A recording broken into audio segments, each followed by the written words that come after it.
বিসমিল্লাহির রহমানির রহিম। আসসালামু আলাইকুম রহমতুল্লাহি ওয়া বারাকাতুহু।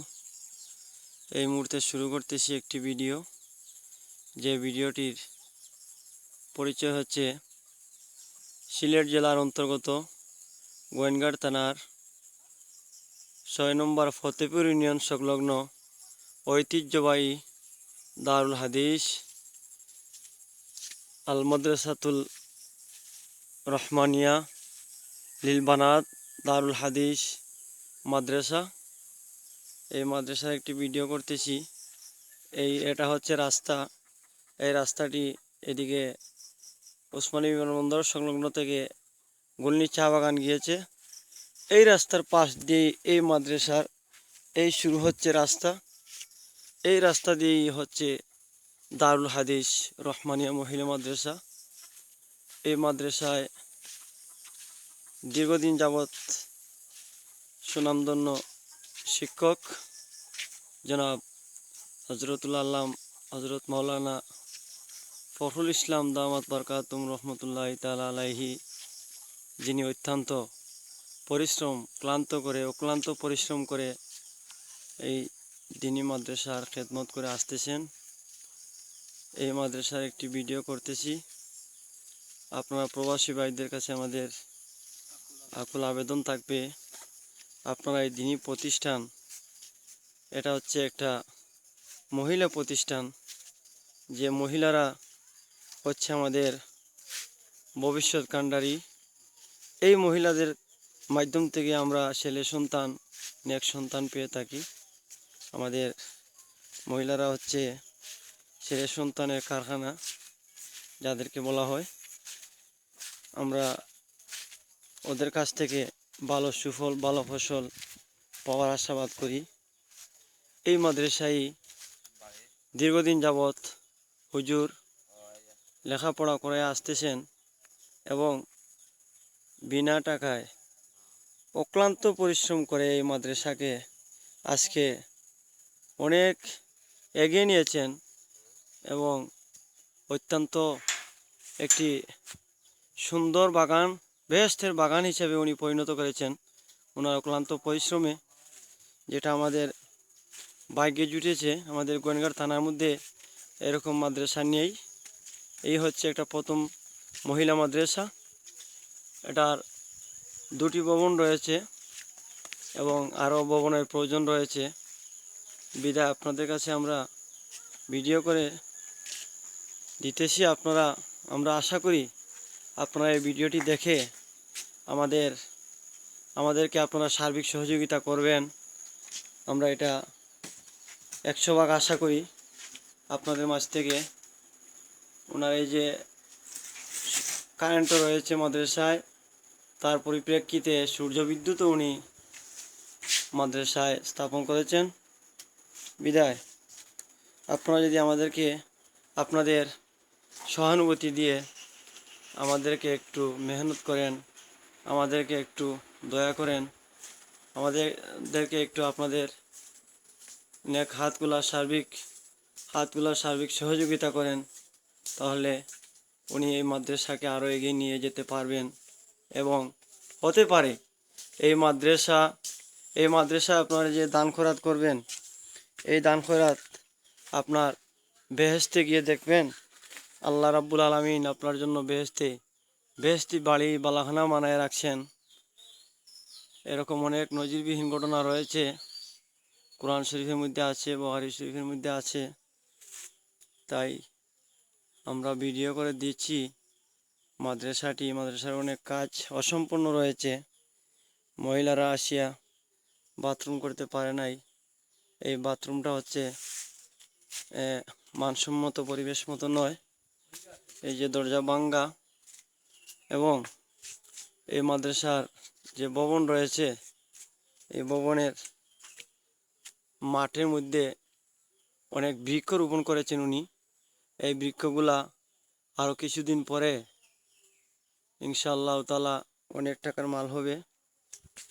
ওনার অনেক সহযোগিতায়, অনেক পরিশ্রমে উনি এগুলা করেছেন। এই জায়গাটা উনি নিজের তহবিল থেকে, নিজের বাপের সম্পত্তি থেকে এই জায়গা মাদ্রাসায় দান করেছেন। উনি হচ্ছেন একজন দানশীল ব্যক্তিত্ব, যিনি বাবাও ছিলেন একজন দানশীল। এবং এই হচ্ছে দারুল হাদিসের একটি কক্ষ। আরেকটি কক্ষ হচ্ছে পশ্চিম দিকে হচ্ছে একটি কক্ষ। এই হলো একটি কক্ষ।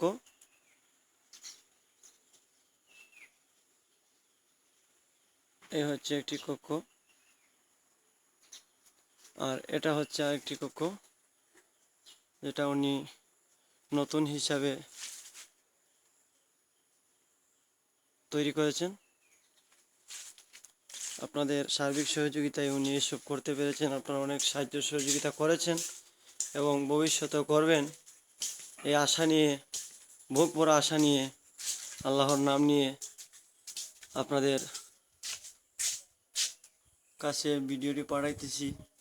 আশা করি আপনারা এগুলি সাদরে গ্রহণ করবেন এবং আমাদেরকে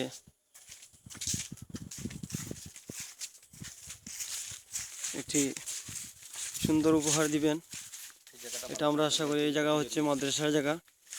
এই বৃক্ষ রোপণ করেছেন উনি। মাদ্রাসার পাশে আরও 10 ডিসিমেল জায়গা রয়েছে।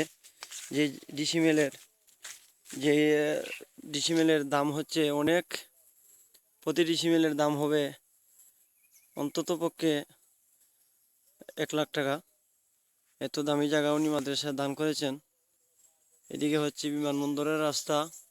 ওই পাশেই এই যে ভিডিওটি দেখা যাচ্ছে, এই যে গাছপালা দেখা যাচ্ছে, ওই পাশেই বিমানবন্দর রাস্তা। আর এই বিমানবন্দর রাস্তার সংলগ্ন যেটা এই যে swamp forest, Ratargul swamp forest সংলগ্ন মাদ্রাসা রহমানিয়া মহিলা মাদ্রাসা। উনি দীর্ঘদিন থেকে অনেক অক্লান্ত পরিশ্রম করে এই মাদ্রাসাকে রূপান্তরিত করেছেন।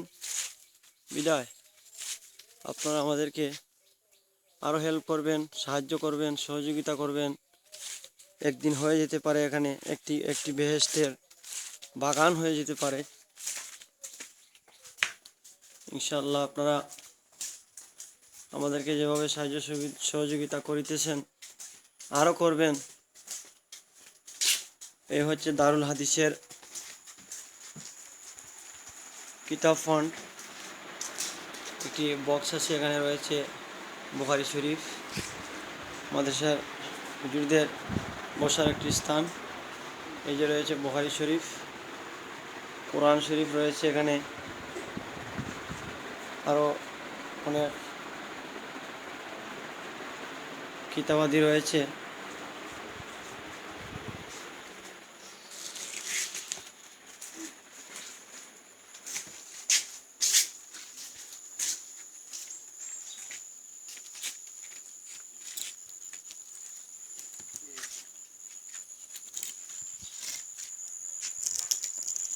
এ হচ্ছে মাদ্রাসার একটি বোর্ড।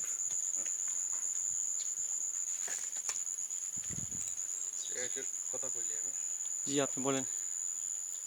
আলহামদুলিল্লাহ নাহমাদুহু ওয়া নাস্তাঈনুহু ওয়া নাস্তাগফিরুহু ওয়া নাউযু বিল্লাহি মিন শুরুরি আনফুসিনা আম্মা বাদ। সম্মানিত প্রবাসী ভাই ও বোনেরা, সিলেট জেলার গোয়াইনঘাট থানার 6 নম্বর ফতেপুর ইউনিয়নের অন্তর্ভুক্ত বাংলা বাজার রহমানিয়া মহিলা টাইটেল মাদ্রাসা। এই মাদ্রাসা 19/7/2000 ইংরেজি থেকে স্টার্ট হয়েছে। মাদ্রাসা প্রাথমিক অবস্থায় নুরানি মক্তব ছিল। এখান থেকে আজকে হাঁটি পা করে আজকে টাইটেল পর্যন্ত বুখারী শরীফ দর্স দেওয়া হচ্ছে। এই এলাকা একটা সম্ভাবনাময় এলাকা। ফতেপুর ইউনিয়ন, পাশে রয়েছে গোল্ডেন হারভেস্টের কোম্পানি, পাশে রয়েছে সোয়াম ফরেস্ট, পাশে রয়েছে একটু পশ্চিমে রয়েছে আপনার বিমানবন্দর। এই ইউনিয়নটি এত সৌন্দর্যমণ্ডিত ইউনিয়ন। এই ইউনিয়নের মানুষরা অত্যন্ত গরিব, কিন্তু গরিব হইলেও তাদের ছেলে সন্তানকে পড়াইতে ইচ্ছা। এই মাদ্রাসা, এই যে বিল্ডিং যা আপনারা দেখছেন আধা পাকা বিল্ডিং, এই বিল্ডিংগুলো এই এলাকার অনুদান নয়। এই এলাকার আপনারা প্রবাসী ভাইদের কাছ থেকে আমি দাঁড়ে দাঁড়ে হাঁটিয়া হাঁটিয়া কিছু কিছু নিয়ে এই আধা পাখা দুইটি ভবন করা হয়েছে। কিন্তু আমাদের ইচ্ছা এই ইসলামিক লেখাপড়ার সাথে সাথে জাগতিক কিছু শিক্ষা দেওয়ার ইচ্ছা ছিল, কিন্তু কি করব, ইচ্ছা আছে, স্বাদ আছে, সাধ্য নাই। এই মাদ্রাসার অনেক ছাত্রীরা মনের ইচ্ছা ছিল যে জাগতিক কিছু শিক্ষা অর্জন করার, কম্পিউটার, দর্জি বিজ্ঞান, কিন্তু অভাবের কারণে মাদ্রাসার টাকা পয়সার আর্থিক অসচ্ছলতার কারণে আমরা এগুলা মেয়েদেরকে ব্যবস্থা করতে পারছি না। আপনাদের কাছে উদাত্ত আহ্বান, কম্পিউটার প্রশিক্ষণ এবং দর্জি বিজ্ঞানের জন্য এবং এই জাগতিক শিক্ষার জন্য একটি কমপ্লেক্সের দরকার, একটি ভবনের দরকার। হ্যাঁ, এই মাদ্রাসায় 220 জন ছাত্রীরা লেখাপড়া করতেছে। 14 জন শিক্ষক শিক্ষিকার সার্বিক তত্ত্বাবধানে এবং 60 জন খণ্ডকালীন মুহাদ্দিসিন একরামের তত্ত্বাবধানে শিক্ষাদান করে আসছে। কিন্তু মাদ্রাসার স্থায়ী কোনো উৎস না থাকার কারণে বেতন ভাতা এবং ভবনের দিক দিয়ে আমরা দারুণভাবে দুর্ভোগ পোহাতে হচ্ছে। আপনাদের কাছে আকুল আবেদন, আপনারা সদকা, খয়রাত, জাকাত, ফিতরা ইত্যাদি দিয়ে এই মাদ্রাসাকে আপনাদের সরকার হাতকে সমুন্নত করে এই মাদ্রাসার সার্বিক উন্নয়নের জন্য আহ্বান জানাইতেছি। বিদায় নিয়ে যান। আপনারা সকল ভালো থাকুন, সুস্থ থাকুন। আপনারা সার্বিক সহযোগিতার জন্য আমরা অপেক্ষায় আছি। পরিশেষে আপনাদের আসসালামু আলাইকুম। পরিশেষে প্রবাসী সকল ভাই এবং বোনদের দীর্ঘায়ু কামনা করে আমরা আজকের মতন এখানেই বিদায় নিলাম। আপনারা ভালো থাকুন, সুস্থ থাকুন, সবাই দীর্ঘজীবী হন, এই আশাবাদ ব্যক্ত করে আমরা বিদায় নিলাম। আসসালামু আলাইকুম রহমতুল্লাহি ওয়া বারাকাতুহু।